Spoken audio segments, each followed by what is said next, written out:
श्रीहरये नमः श्रीहरये नमः श्रीहरये नमः। जानकीकान्तस्मरणं जय जय राम राम। आंजनेयमूर्ति की जय। सद्गुरुनाथ महाराज की जय। श्रीमद् रामायणे सुन्दरकाण्डे 36 सर्गः। भूय एव महातेजा हनुमान् मारुतात्मजः अब्रवीत् प्रश्रितं वाक्यं सीता प्रत्ययकारणात्।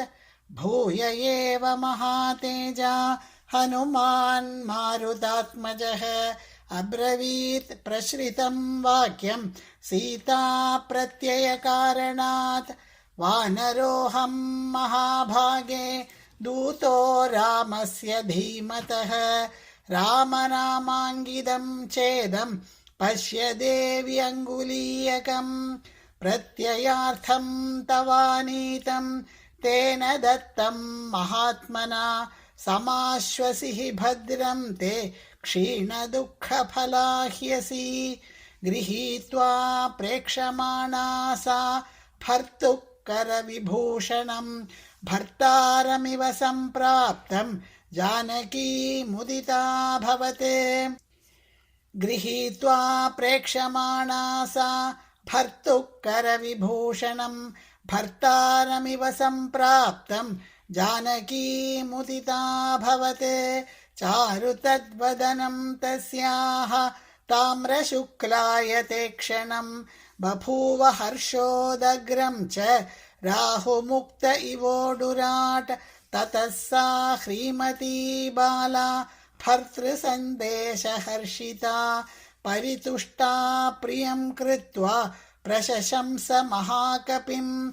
विक्रान्तस्त्वं समर्थस्त्वं प्राज्ञस्त्वं वानरोत्तम येनेदं राक्षसपदं त्वयैकेन प्रदर्शितं। शतयोजनविस्तीर्णः सागरो मकरालयः विक्लमश्लाघनीयेन क्रमता गोष्पतीकृतः। न हि त्वां प्राकृतं मन्ये वानरं वानरर्षभ यस्य ते नास्ति सन्त्रासो रावणान्नापि सम्भ्रमः। अर्हसे च कपिश्रेष्ठ मया समभिभाषितुं यद्यसि प्रेषितस्तेन रामेण विदितात्मना। प्रेषयिष्यति दुर्धर्षो रामो न ह्यपरीक्षितं पराक्रममविज्ञाय मत्सकाशं विशेषतः। दिष्ट्या स कुशली रामो धर्मात्मा सत्यसङ्गरः लक्ष्मणश्च महातेजाः सुमित्रानन्दवर्धनः। कुशली यदि काकुत्स्थः किं न सागरमेखलां महीं दहति कोपेन युगान्दाग्निरिवोत्थितः। अथवा शक्तिमन्तौ तौ सुराणाम् अपि निग्रहे ममैव तु न दुःखानाम् अस्ति मन्ये विपर्ययः। कच्चिन्न व्यथितो रामः कच्चिन्न परितप्यते उत्तराणि च कार्याणि कुरुते पुरुषोत्तमः। कच्चिन्न दीनः सम्भ्रान्तः कार्येषु च न मुह्यति कच्चित् पुरुषकार्याणि कुरुते नृपतेः सुतः। द्विविधं त्रिविधोपायम् उपायमपि सेवते विजिगीषु सुहृत् कच्चित् मित्रेषु च परन्तपः। कच्चिन्मित्राणि लभते मित्रैश्चाप्यभिगम्यते कच्चित् कल्याणमित्रश्च मित्रैश्चापि पुरस्कृतः। कच्चिदाशास्ति देवानां प्रसादं पार्थिवात्मजः कच्चित् पुरुषकारं च दैवं च प्रतिपद्यते।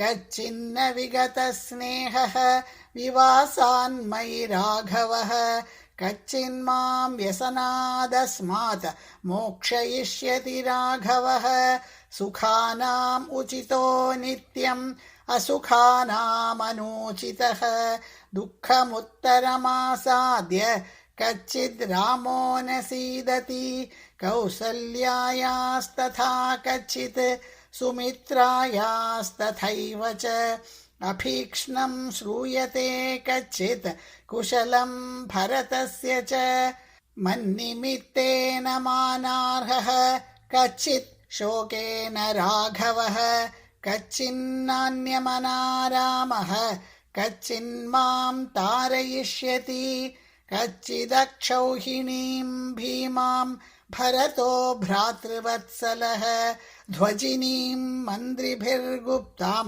प्रेषयिष्यति मत्कृते वानराधिपतिः श्रीमान् सुग्रीवः कच्चिदेष्यति मत्कृते हरिभिर्वीरैः वृतो दन्दनखायुधैः कच्चिच्च लक्ष्मणः शूरः सुमित्रानन्दवर्धनः अस्त्रवित्शरजालेन राक्षसान् विधमिष्यति रौद्रेण कच्चिदस्त्रेण रामेण निहतं रणे द्रक्ष्याम्यल्पेन कालेन रावणं ससुहृज्जनं कच्चिन्न तद्हेमसमानवर्णं तस्याननं पद्मसमानगन्धी मया विना शुष्यति शोकदीनं जलक्षये पद्ममिवातपेन धर्मापदेशात् त्यजतश्च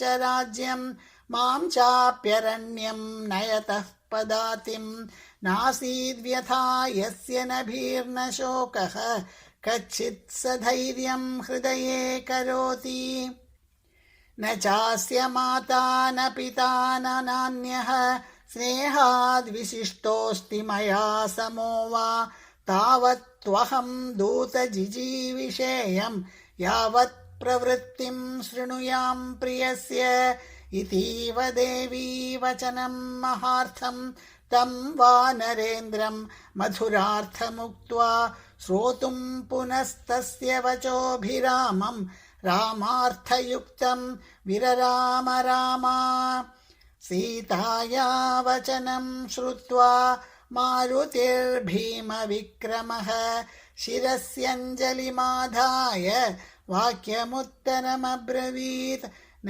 त्वामिह स्थां जानीते रामः कमललोचनः तेन त्वां नानयत्याशु शचीम् इव पुरन्दरः श्रुत्वैव तु वचो मह्यं क्षिप्रमेष्यति राघवः चमूं प्रकर्षन् महतीं हरिक्षगणसङ्कुलां विष्टम्भयित्वा बाणौघैः अक्षोभ्यं वरुणालयं करिष्यति पुरीं लङ्कां काकुत्स्थः शान्तराक्षसां तत्र यद्यन्तरा मृत्युः यदि देवाः सहासुराः स्थास्यन्ति पथि रामस्य स तान् अपि वधिष्यति तवादर्शनजेनार्ये शोकेन स परिप्लुतः न शर्म लभते रामः सिंहार्दित इव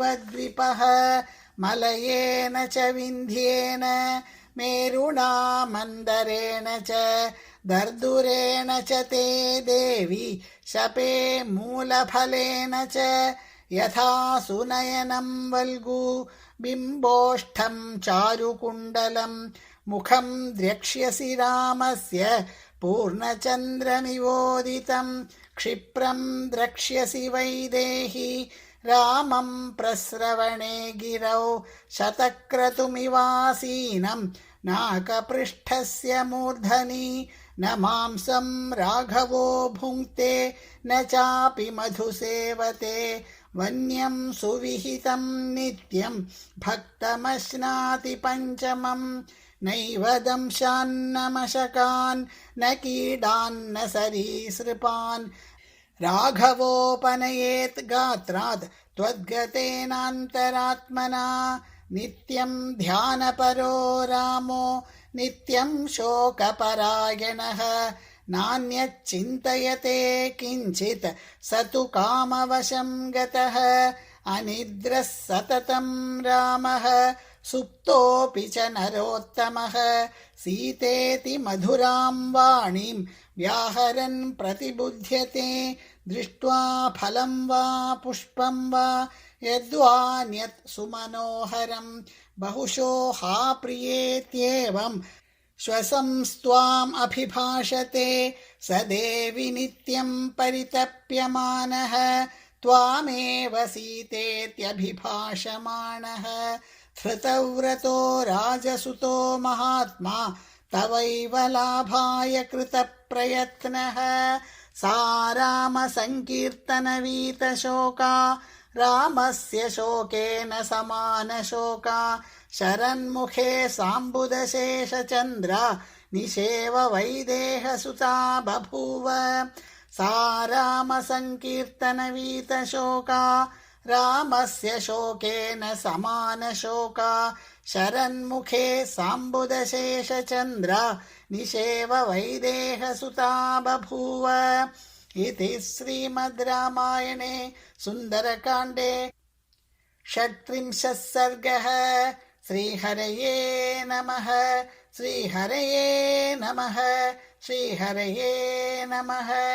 जानकीकान्तस्मरणं जय जय राम राम। आंजनेयमूर्ति की जय। सद्गुरुनाथ महाराज की जय।